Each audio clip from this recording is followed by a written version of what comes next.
All right. Today we have the co-founders of Precision Human Performance, Michelle and Johnny. How's it going? Going great. Thanks for Pretty having us. good. Thank you.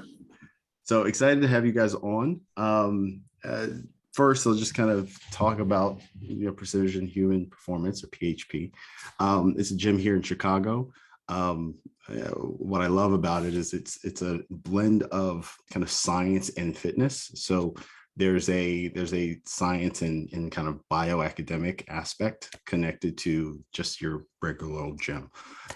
So I want to kind of start with understanding you guys' backgrounds. You have many years of experience in science and exercise and fitness. Where did this passion of combining those two things, continuous learning, education, science, fitness, how did that all come together for you guys? And how did you kind of come up with your brand? Well, it was definitely a long road to get where we are today. I think we had a vision, we had an idea. I think the one thing is that we stumbled across what we thought was a missing gap or a void in the industry, which is kind of exactly what you just said. We ourselves were very passionate about the science of what we did. We knew others who felt the same way. We saw people in more of a less scientific pop culture fitness kind of realm having great success. And we really wanted to build a bridge between those two things because we thought that, one, the industry needed it. And I think, two, we thought, or at least we think we thought in hindsight, that would build a sustainable model that didn't suffer some of the same problems that the industry otherwise did, such as how do you make yourself recession proof, how do you make yourself age proof, et cetera, et cetera. Personally, my personal journey from before starting PHP had a huge effect on why I think this path was the path to go, and the business was a model that represented my philosophy and what I wanted in a business. Because, trying to figure out what you want to be when you grow older is not the easiest thing to do, right? So after leaving college, I jumped into personal training in Chicago at a big box gym and trained everyone like I was used to training myself as an athlete and the athletes that I worked with in college. And when you go from training collegiate level athletes to general population, you learn really, really quick that they don't respond the same way. I mean, people were passing out, people were handling it really bad. And I realized that I was doing something wrong. Luckily, I had some mentors and some good people around me that said, hey, why don't you go to this course, check out this education. And I fell in love with the education aspect of it and realized that I can train people, every single person, way differently and find some really great programs to put them through and more individualized training.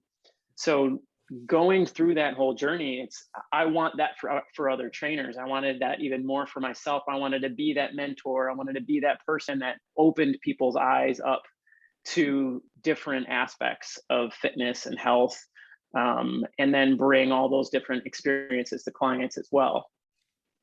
I think one of the interesting parts about what Michelle said is that her and I, we came at the same problem and the same vision very quickly, and we came at it from almost diametrically opposed paths. My first degree was in kinesiology, so obviously I was into exercise. I was a college athlete, and I got into bodybuilding. But trying to be forward thinking, I went to occupational therapy school, and I started my professional career as a therapist because I thought, well, that's a secure job, I'll get good benefits, et cetera, and it's exercise adjacent, right? So it didn't really occur to me that there's much of an exercise profession out there, and there wasn't the way that Michelle and I have created it or tried to define it. But I came, one of the reasons that I left the therapy world was my undergrad in kinesiology made it painfully obvious to me ways that I could help my patients that weren't covered under Medicare or Medicaid, or that you couldn't bill for, or they wouldn't give you enough time with them to, even if you could get exercise covered by insurance in your therapy billing, you didn't have enough time to get the adaptations that you were looking for. And then pretty quickly I realized, well, I have this exercise thing that I know and do, and I'm doing this therapy thing. And because of how I came through it, in my mind early on, those were very separate things. And I began to realize that they were kind of the same thing. So Michelle and I saw the same issue, and we came at it from, ironically, two different diametrically opposed approaches. And I think that was the lottery ticket that we stumbled across by finding one another. No, that's a very good call out, and it's really interesting because you both saw the same problem, right? You both wanted to solve it. You had your own different own approaches. How did you guys find each other, and also find the chemistry to say, okay, you're trying to solve it from this way, I'm trying to solve it from this way, maybe we're both kind of right? Like, how did you guys join forces? So I think, we both came from two opposite ends. So I'll start with my perspective first. I was a manager at FFC, a health club in Chicago, and we hosted education courses. So the resistance training specialist, or RTS, was one of the courses we hosted. And I was the lucky golden ticket winner to be able to sit next to Johnny Cooke in one of those classes. So, he likes to talk. So we got to talking a lot. And, he threw this idea out at me of his business idea by the end of the weekend. And I was like, okay, I don't know who this guy is. I just met him. He talks a lot. He sounds great, sounds smart, seems like a good guy, and put it aside, right? It was like, okay, this is scary. It's a new thing. It's a new venture. I'm nice and cozy and comfortable here at my job that I've been at for 10 years. I would say maybe a couple months, 2 to 3 months later, I hit a breaking point where I was like, I just can't do the corporate world anymore. It can't be just about numbers, and forget anything that has to do with quality of trainer. So I reached out to Johnny and said, let's chat, let's talk. I want to hear more about your ideas and what we could put together. And it rolled from there. Yeah, I think the first time that we discussed it, I think Michelle and I went to Starbucks and sat outside. And then I had dinner with her and Rachel at, I think, was it Sushi Wabi? It was. It might have been, yeah. So those were Adriana. Yeah, and it all sort of just took place from then, and just kind of started to roll. Now, we, in hindsight, didn't have much idea of what we were doing, but we certainly had passion. And I think that the passion and similar work ethic, I think, is what gets you through the hard times. I think that if you crumble at the first hard time, you probably weren't meant for entrepreneurship anyway. So but yeah, we honestly met through, I guess, not completely random circumstance. Both of us were seeking knowledge in that program, the RTS program, which is heavily science-based and physics-based, seemed to be the next step for both of us, coming from where we were to meet in the middle. But a day doesn't go by that I'm not thankful for that, for signing up for that course, right? I mean, I think a lot of great things, they start sort of randomly, Yeah. Yeah. I love the fact that it started with, it just so happened that we sat next together in this class. Like, that's, yeah. I love that as like the origin story. I think, let's talk a little bit about, you both have passion. You met for dinner, you met for coffee, then you had dinner. How did you translate that passion into action? Like, what was the first thing that you guys actually did?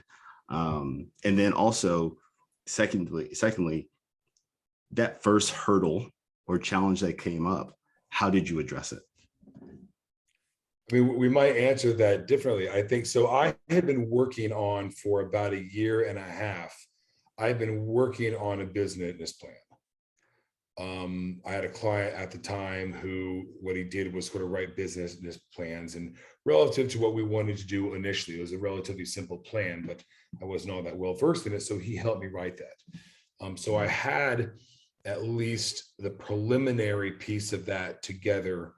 And I shared that with Michelle for her to see.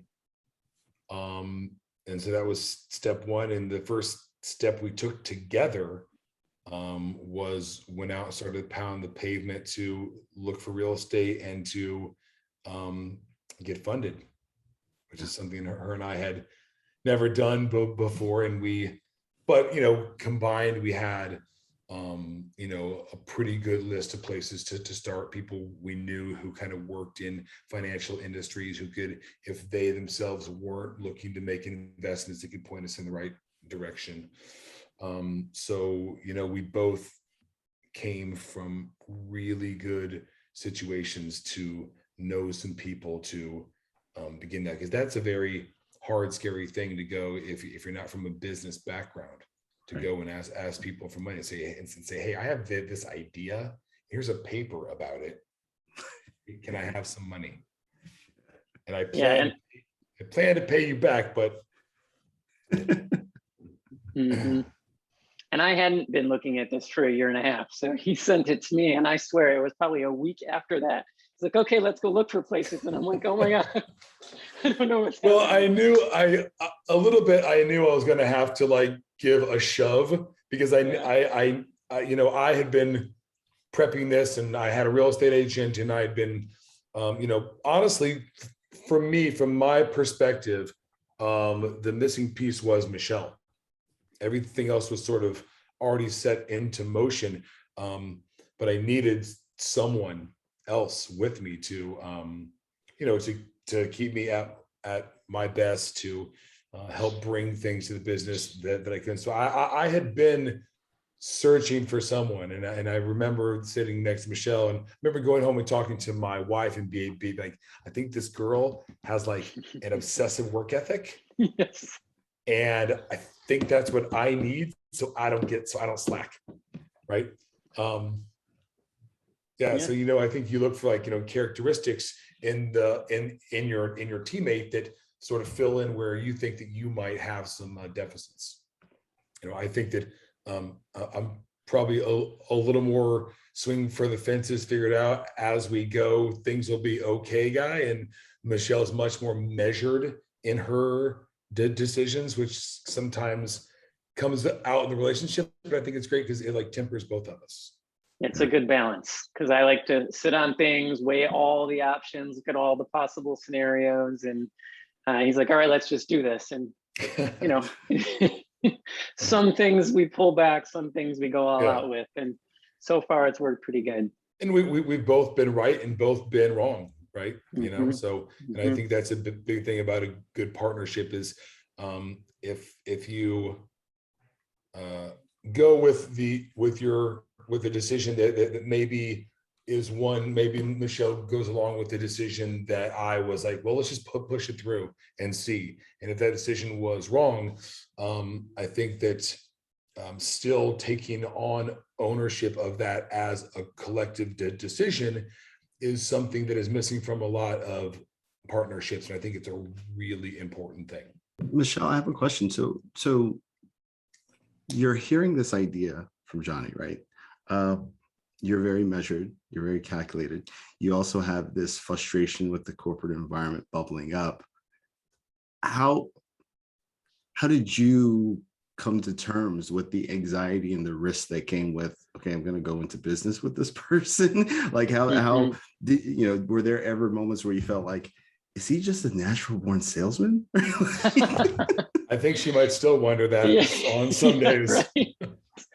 I think it's honestly from my background and my family. My my dad owns restaurants, and I grew up in those restaurants, helped run them, went from, being part of it as a server all the way up to managing and almost being part owner of one of those restaurants. So I think a lot of the characteristics I saw in Johnny, I also saw in my dad, and the way he ran things, and the way he put things together. And it was a level of confidence in both the business plan itself and in Johnny, and the way he presented this colorful picture of what we could build, right? So it wasn't just these random ideas that were thrown out there. And it wasn't him steamrolling me after we discussed these ideas, right? It was a collaborative effort saying, okay, what do you think about this? The education piece, the training piece, the business model, all of it. Rather than going the other way, which some people could do and say, these are my ideas, either agree with them or not. If you don't want, I'll find someone else, right? So all of those things were really executed well, and they came across well, and it was refreshing and reassuring more than off-putting. So I felt comfortable with it. One piece of that was, I had been through an evolution in my career. I started off as a therapist. I began to see the holes in that. I began to do some personal training on the side for the passion of it, and because of my to make a little extra money. And then as those two things went together for me, I had completely exited the therapy world. I had been through the big box club environment that Michelle was in, and I had already gone on to be an independent contractor. So I've been working for myself for a number of years.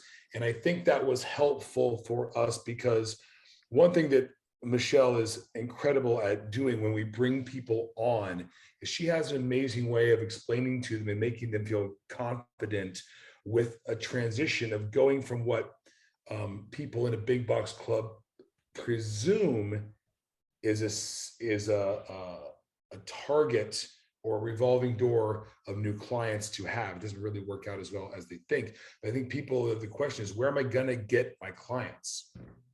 Yeah. And I think I was able to share with Michelle my experience on how I had done that over the 3 to 4 years before that. And I think that gave her a little bit of an olive branch for the one thing that might have been the hang up. And since then, she's really taken the point on that, to be able to share that experience with anyone who is in that same situation that we might be trying to recruit. Mm-hmm. It's pretty scary going from working for someone else to basically owning your own business, whether it be the bricks and mortar or independent contractor who rents out of a space. And it's a big leap for a lot of people in this industry to take. And that's one thing Johnny kept saying, you have the entire city to choose from, not just the people that are coming into your gym. So let's make the most out of that. Yeah. I think that's a kind of powerful thing to overcome, right? I think that there's so much anxiety that comes with branching out on your own and not having that security of a paycheck coming in every 2 weeks. Want to go back to kind of this idea of, self-awareness, knowing what you need in a partnership, right? Mm-hmm. Identifying that, hey, I can't solve this by myself. Like, when you guys came together, were there any like really tough situations, tough moments, tough conversations where you guys could be transparent with each other and, say, hey, you're better at this, you own that, I'm better at this, I own this? Like, how did you guys, get through that storm, or was there even a storm to get through? I don't think there's been any hurricanes, but there's certainly been a lot of storms along the way, and we might answer this differently. For me, the thing was, at first, I kept thinking that we had to agree on everything and that we both had to have the same strengths. And I thought, well, I need to get better where she's better. I hope she can get better where I'm better. And somewhere along the lines, I'm sure we've had conversations about this in my memory, but we realized that, well, if you're great at that, maybe you should sort of be the head of that and let me worry about this, or let me do that. And for me personally, that is actually when I came to that that realization, that has helped me so much, because then instead of measuring Michelle and I in certain categories, I'm able to be inspired by her where her strengths are, and able to be comfortable that she trusts me where my strengths are. Yeah, I think in the beginning, to be specific, one of the hardest things for me was the raising the money, was coming up with funding in the beginning. And it's not something that I had an easy time with in any way, shape, or form. So it was really, really difficult. And my wife was like, "Hey, listen, Johnny, look, it seems like one of his strengths, and one of the things he can help with and figure out, and you guys are going to be fine with it. Why don't you start working on the things that you're comfortable with and can do?" So could put out some of the fires in my mind that end up totally numbing me to where I don't even do anything. So it was nice where we had that balance where I could just focus on the education portion, or the bringing in trainers, or something different that needed to be done still, that wasn't that numbing aspect of beginning this business. Got it. Yeah, it's I can only imagine this level of anxiety that comes with, this new venture, and then asking people to fund you, right? Like that's a big ask. Like what were, and I want to dive into this because through the episodes that we've had, I haven't really talked much or gotten deep into investors and fundraising. Like one of the things that I'm really interested in is, you're in an atmosphere, you're in Chicago, you could throw a rock and hit a gym, right? You have this unique perspective and a unique idea around what your gym is going to be, what that brand is. Like, how did you come up with your anchoring pitch, right? Like, how did you come up with, did you have large clients in the bag? Like, how did you guys get an investor to really get comfortable with this idea of, I'm going to invest in a gym in Chicago, and these guys are going to make it successful? So, we tried to diversify our efforts as much as we possibly could, right? So we wanted to say, well, here's the conventional route, here's the angel investor route, right? And we wanted to not over leverage ourselves with one certain investor or place. So we tried to raise smaller amounts of money from more sources than someone otherwise might, in order to mitigate their risk on a startup company who is not going to be able to or willing to give the kind of returns that straight venture capital would typically look at. They look at 5 to 10 to 30x, right? We're looking at like, hey, we can pay you, 5 to 10% on your initial investment. We need this number of years before we can start paying you back by our projections.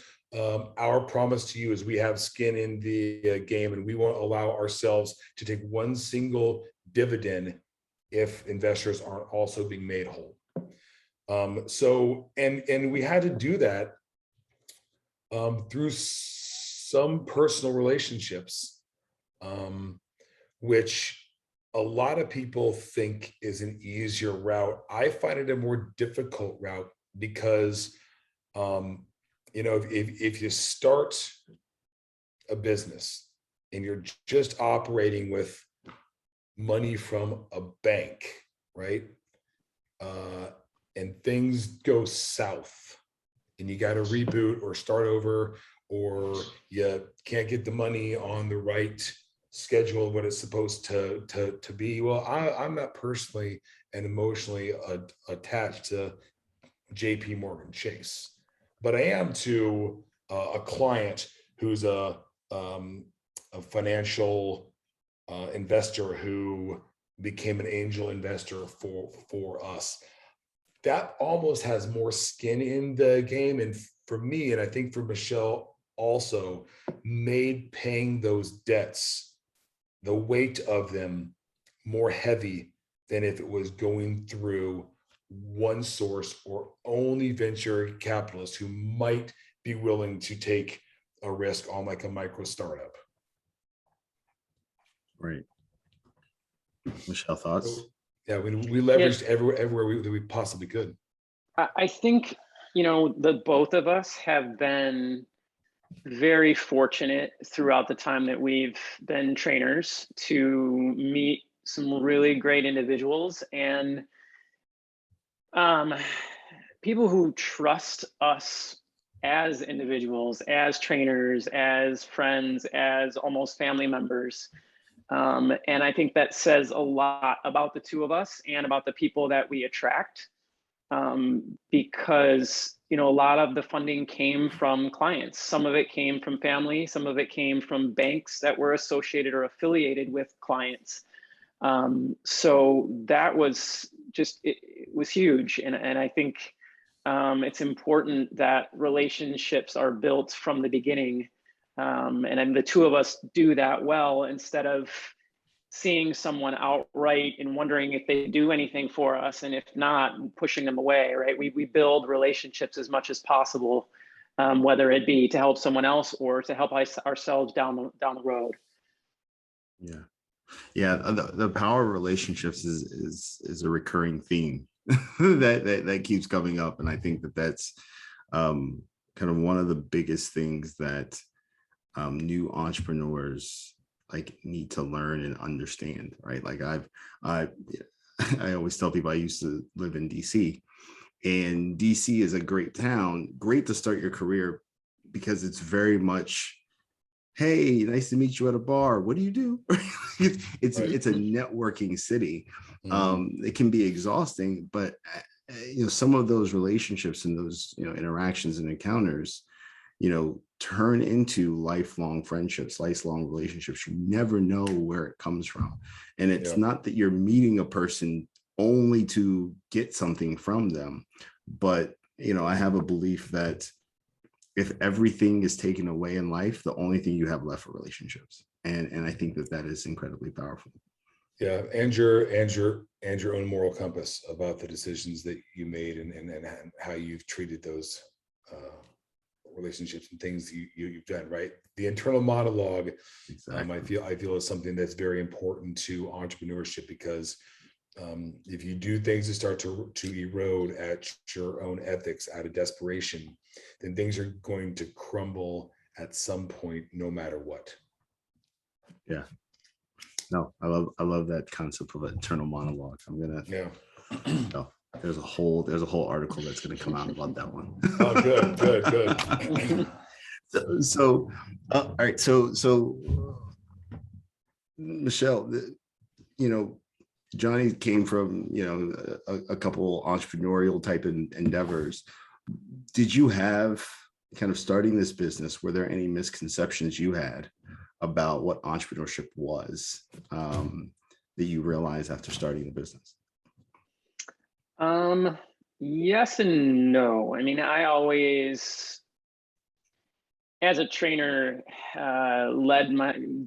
performed training as if it was my own business anyways, rather than working in a business. So I understood, especially being in management, I understood how to balance books, how to manage trainers, how to bring a team together and build a community. So those were the things that I was really comfortable with and really excited to bring to the business. I think The hardest part for me was to have a partner, right? I've tried my whole life to be as independent as I can and not rely on anyone. So um, it I think having that someone else there that was my equal was something that I had to get used to, and it's still something I have to get used to, right? Not just going and doing whatever I'm passionate about, bouncing ideas off of Johnny and saying, "Hey, what do you think about this?" And reviewing things that we've done in the past that have worked, and reviewing things that haven't, and trying to make them better. So I think that was the most difficult part for me, is to just get used to having that other half. It's interesting. I also think that if business partners don't pay attention to that, and if they don't seek consensus, that can start a divide, right? I think that it is critical to know that your partner is the most integral part of the business that you have. And if you begin to diverge and become two individuals who are looking inward at something versus two people together standing inside something, I think it can become a challenge. And I think that just looking at the way that Michelle and I operated things at first, it was sort of like we had our businesses and we were putting them together in this same place, but it took us longer than it should have for us to step inside and say, what's mine is mine, what's yours is yours, this is us, I am you, you are me, we are PHP, versus we're the two collective owners of PHP. So yeah, I think that a good business relationship is also good for your personal growth, right? Like it forces you to fight some of your own tendencies that you might have in interpersonal relationships that aren't healthy. It forces you to, if you care about what you've created together, it forces you to look in the mirror, to look in the mirror and say, hey, I know what my tendency might be here, and I know that's not in the benefit of what we've created, and it's not healthy or respectful for the relationship. So I have to change a part of me. And so I think that's a good thing, is then you begin to grow as a person through that relationship. Are there any tactical steps or things that you would recommend folks to do to come together and look at your business jointly, right? Like I can imagine that that's very difficult, right? I think it's one thing to agree on the vision, right? And we agree on the mission and the value, but how do you avoid building your cases for a decision, and it's not really a conversation, it's really a debate, right? It's no different from a marriage. But how do you guys, like, what did you guys do tactically to come together on that front? I don't know if you do avoid it, because you don't know what you don't know. And until you, I'm going to call them mistakes, until you make some mistakes, you don't know what you need to learn about the other person. Now, at the same time, you don't want to make a mistake or make a decision that is so far over the line that puts a damper on the relationship or the business. So to be specific, right, to have an example, so when we first started, there was you have to equip the gym, right?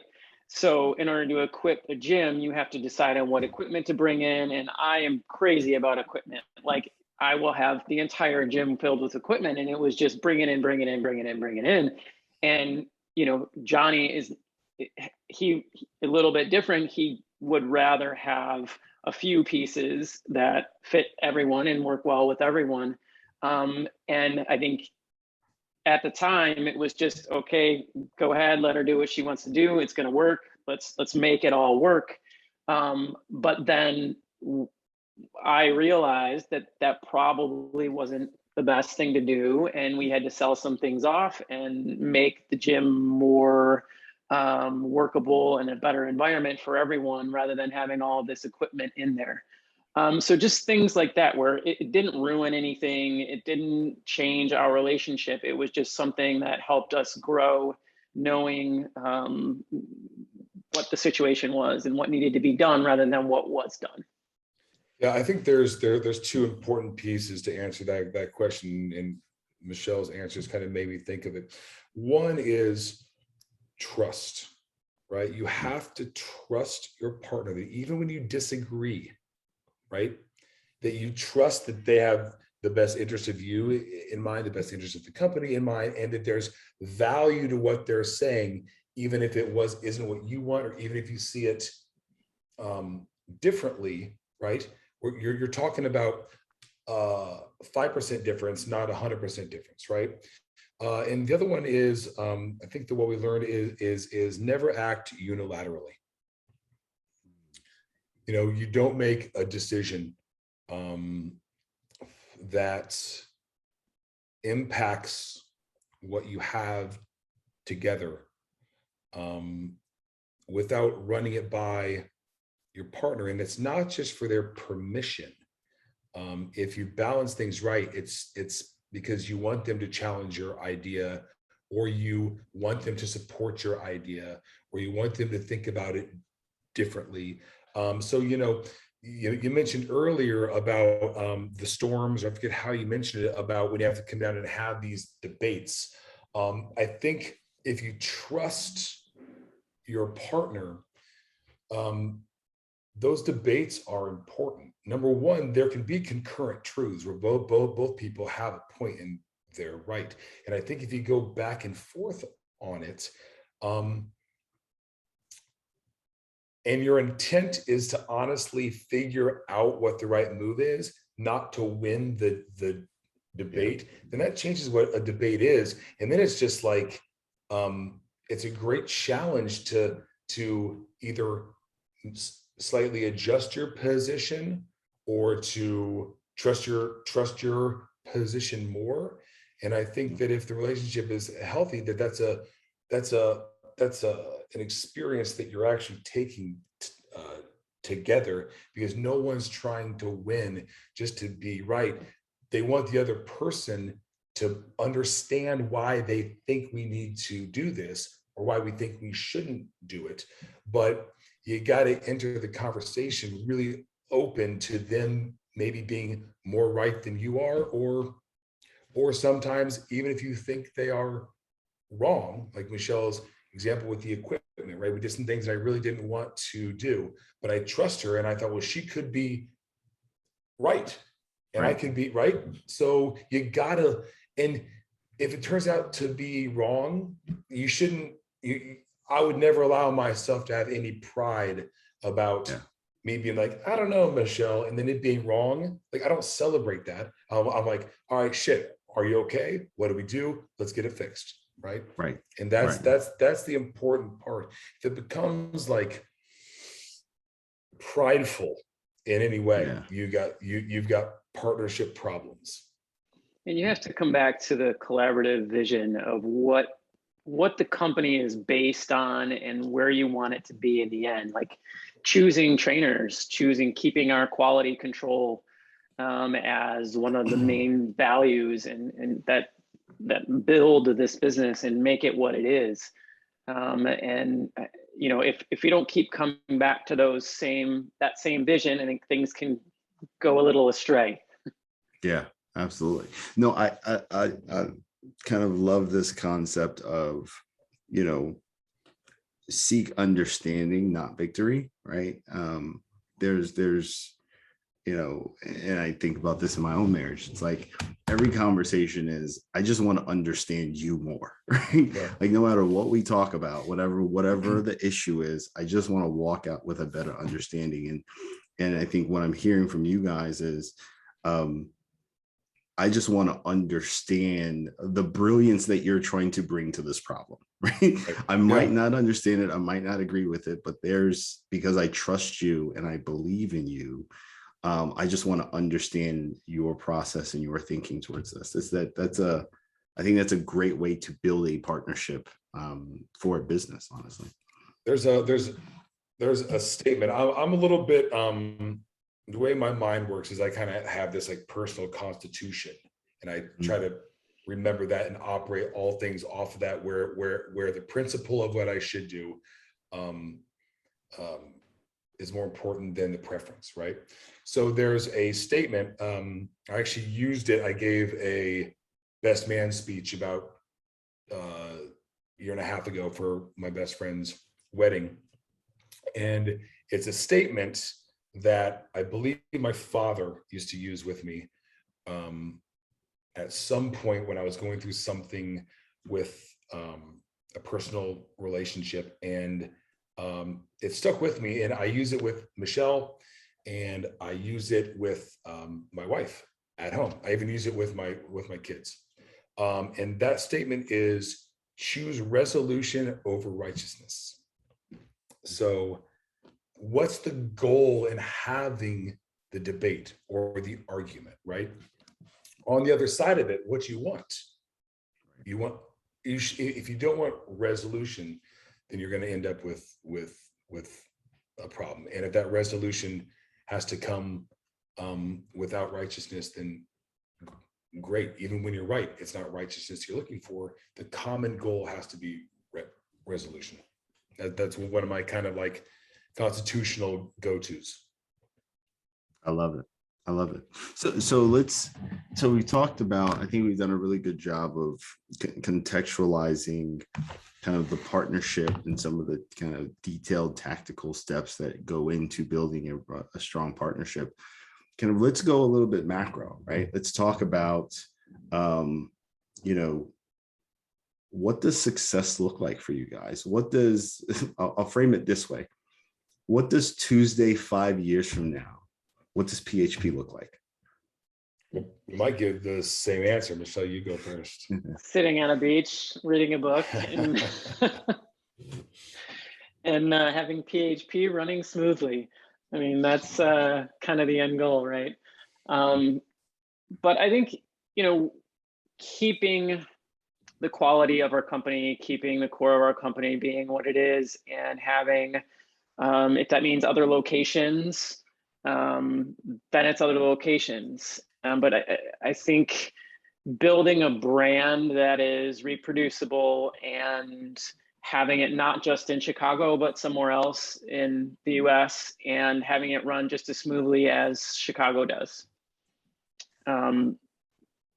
Not just for our own purpose of having that as a business, but I mean, we want the industry as a whole to be better. And there's so much being thrown around about health and fitness that can be filtered out into this really great product. And we want our product to be even better than what it is already, and elevate the fitness industry to something that it's never been. And that's bridging science, exercise, medical industry, and putting it into a package that appeals to general population. And anyone who's fighting disease, anyone who's going through rehab, or just wants to lose weight and feel better.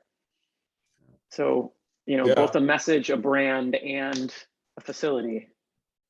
I mean, listen, when I came out of my undergrad, I didn't even know that what I do right now was a job.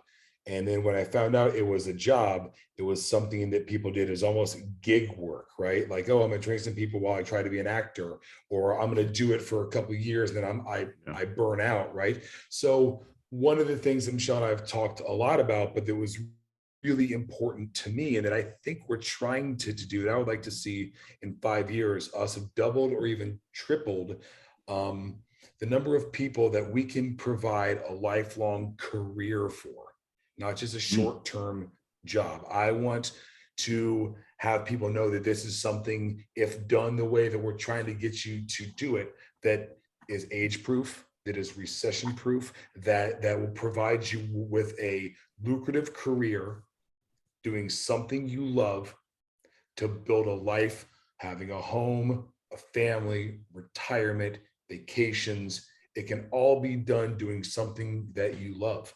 And because that was such a revelation for me, there are days I still wake up, I'm like, oh my God, am I really doing this? And, I just took my kids skiing. Holy cow, I did that by doing what I love, right? I mean, these are the things that we're missing, right?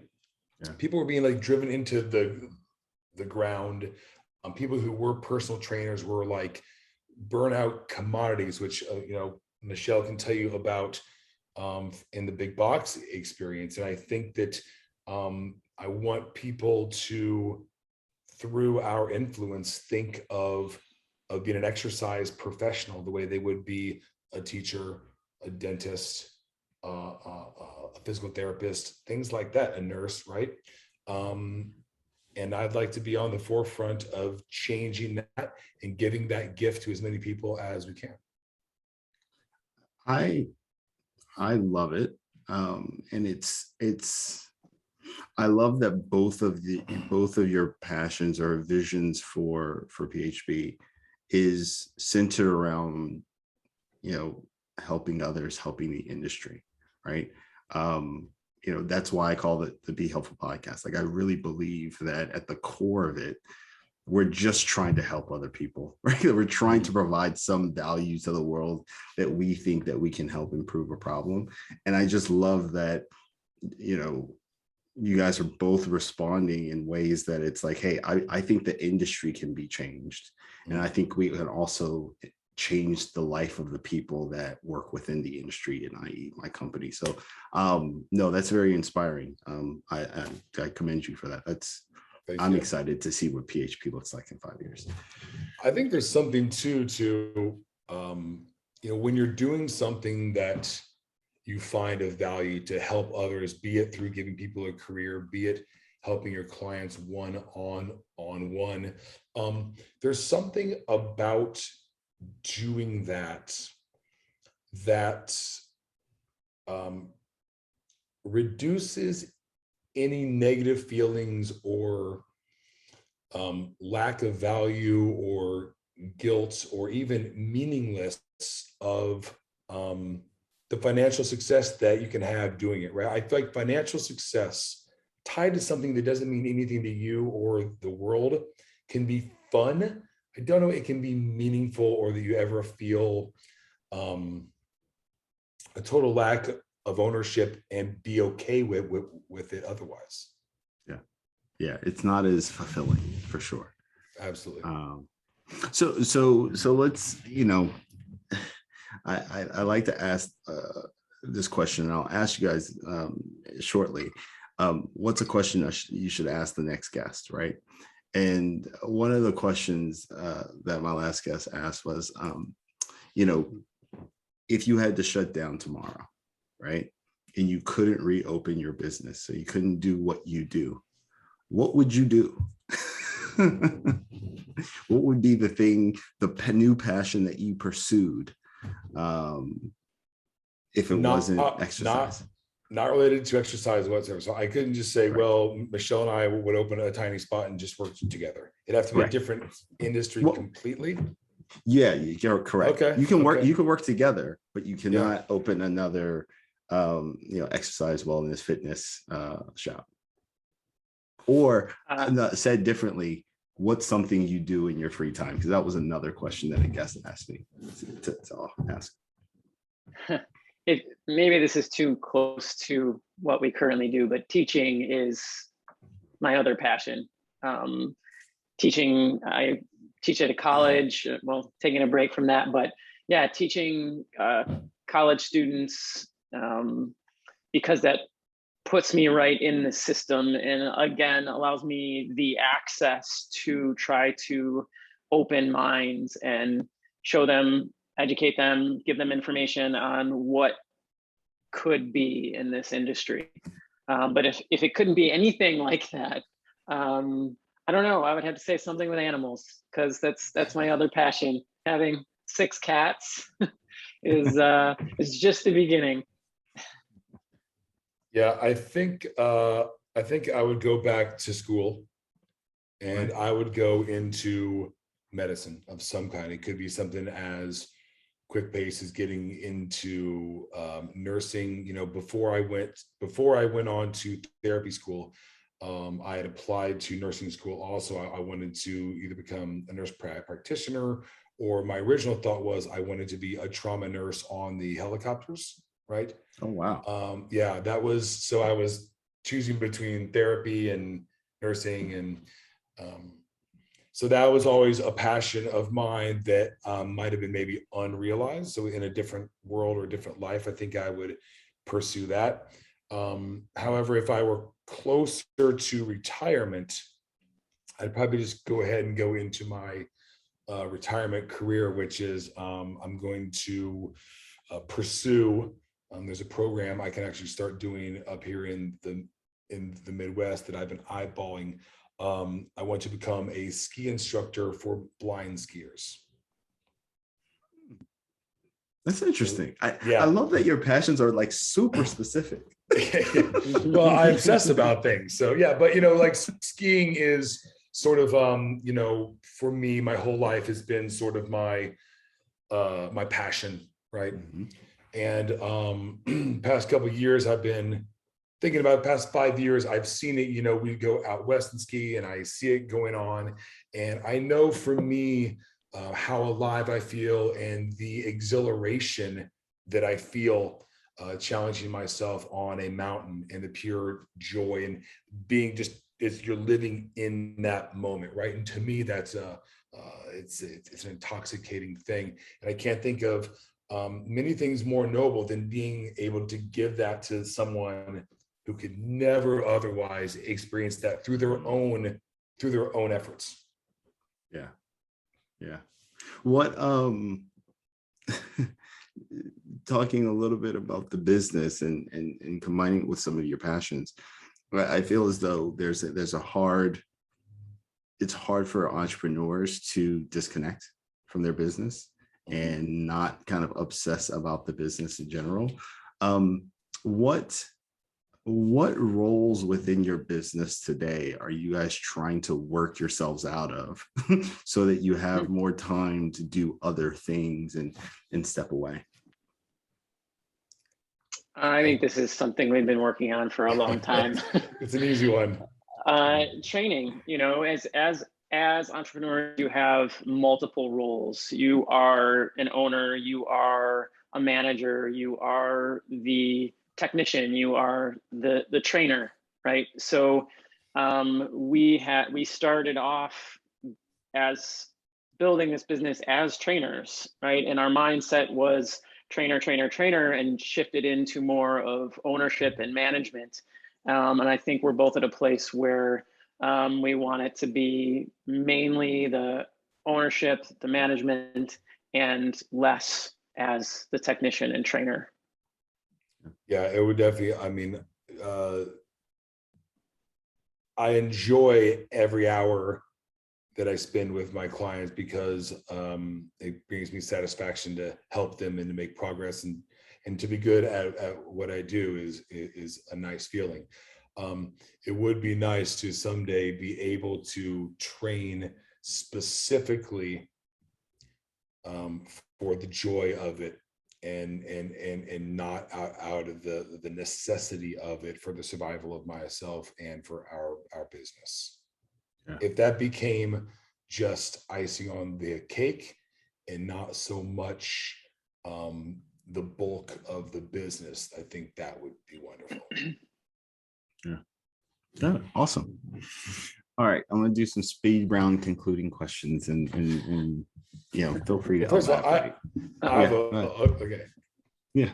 Well, so hearing what we have said so far, and you having experienced our business, are any of these answers surprising to you? Do they seem to come through in the experience that you've had at PHP, or is this all new information to you? That's a great question.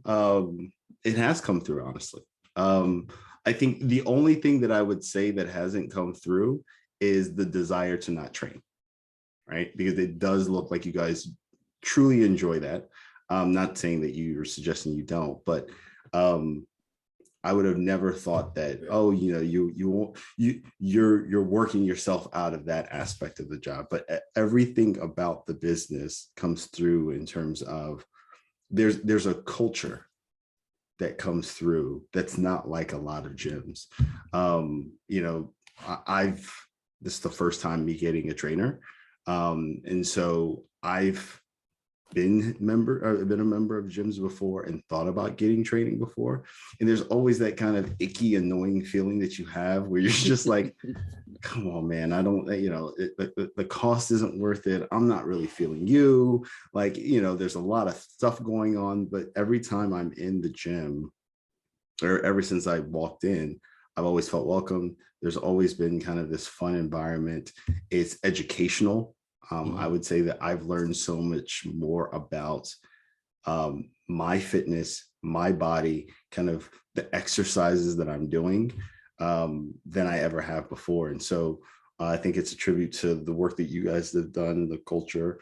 Caitlin as a trainer, like I love it. I enjoy it thoroughly. I think one thing that will be fascinating to you that you might want to pay attention to, and I'm only repeating this because my clients have told me this, and you know, I'm sure Michelle's clients have told her this as well. So many of our people, and I've been working with my clients, Michelle's been working with her clients for, you know, like 20 years, right? So they have seen my evolution from someone who knew very, very little, but thought he knew a lot, to someone who went to kind of new stuff, right? So your experience, it'll be interesting to see as you work with Caitlin, to watch her evolve, her expertise can be a cool thing if you observe it, right? Yeah. Her competence, her knowledge, her problem solving capabilities. I think it's cool if you pay attention. You might see those improve pretty exponentially early on. No, that's I'm excited. I'm excited for the journey. I hope that I evolve as a client as well. Hopefully, yeah, that'd be sad if I stay the same. Right. All right, so I'll ask you guys what's a question that you would suggest that I ask the next guest? And also know that I'm going to ask you your question right back to you. Yes. Yeah. My question would be, if your business fails, do you have the wherewithal to pick right back up and do it again?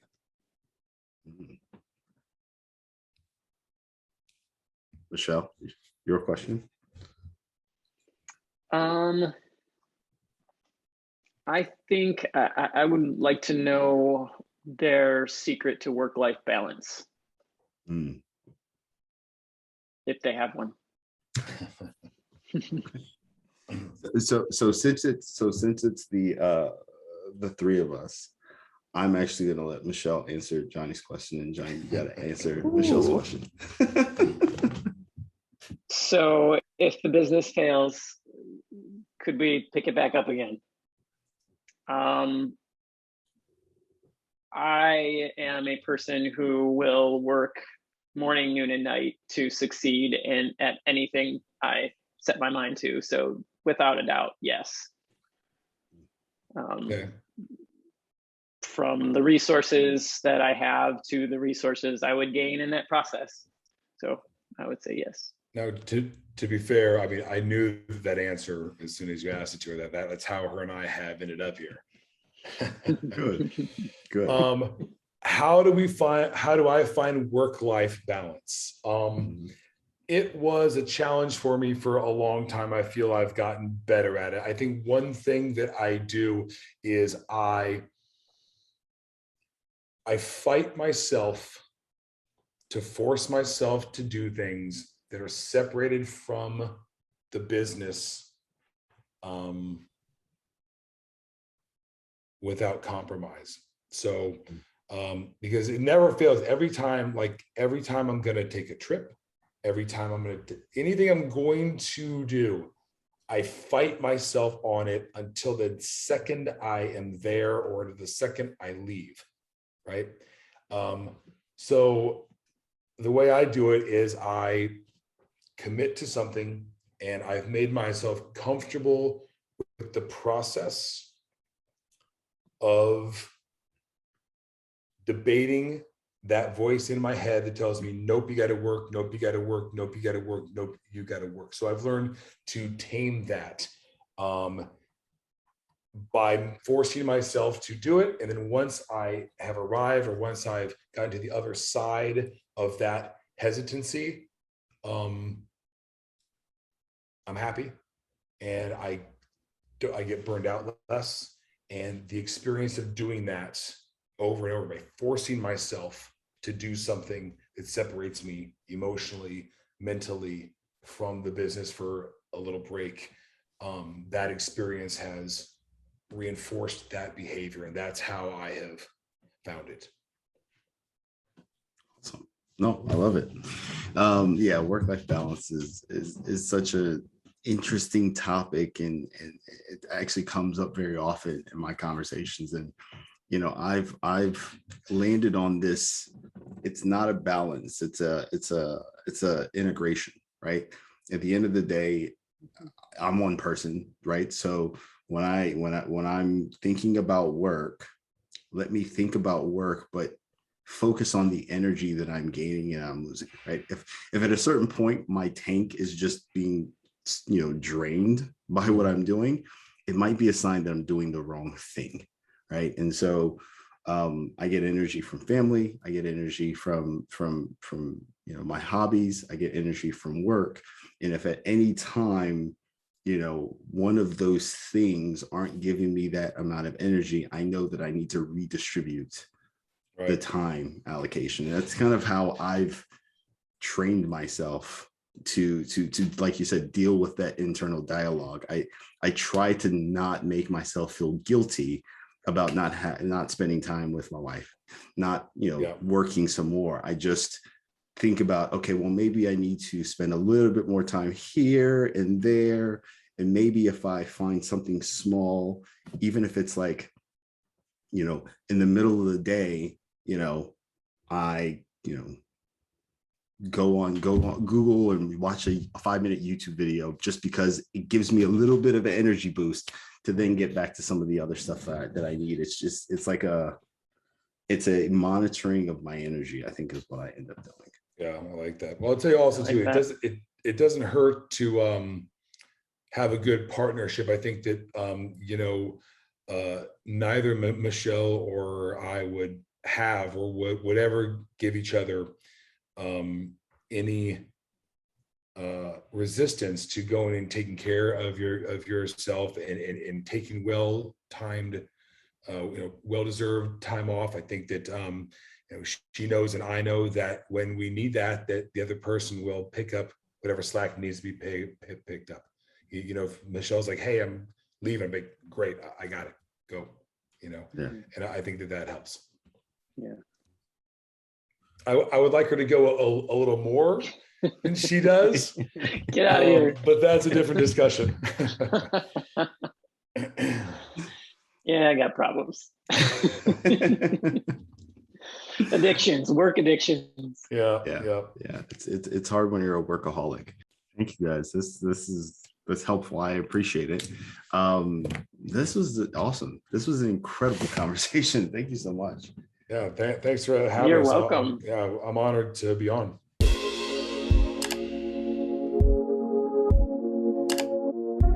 Thanks for watching. If you found this video to be helpful, please leave a comment, like, subscribe, and share with a friend. If you are an entrepreneur and want to share your story and be helpful to others, just shoot us an email at behelpfulpodcast@gmail.com. See you next time.